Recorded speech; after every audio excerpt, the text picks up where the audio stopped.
A leading U.S. government scientific agency, the National Institutes of Health, has decided that it will no longer allow its chimpanzees to be used for biomedical research for human health. The NewsHour's Stephen Fee has more.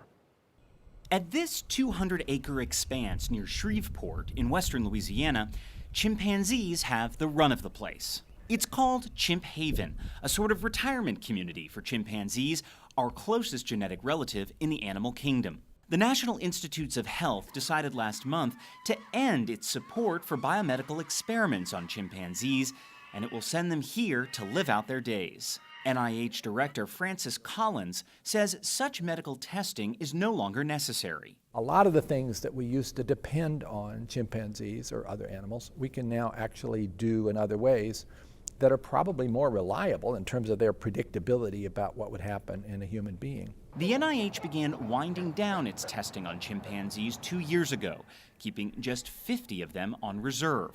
Since then, there's been just one request to use an NIH chimp for research, and it was withdrawn. So Collins made the decision to release the remaining 50 primates. Those chimps who participated in research, whether it was on AIDS or hepatitis C, they gave us all a gift by the things that we learned. But science has moved on. Animal welfare groups have long pressed to end that testing on chimps. The U.S. Fish and Wildlife Service decided in June to classify captive chimps as endangered, in addition to chimps in the wild. The NIH owns 491 chimps, and 183 have already moved to the federally funded Chimp Haven. The rest will be relocated here in the coming years as funding and space permit.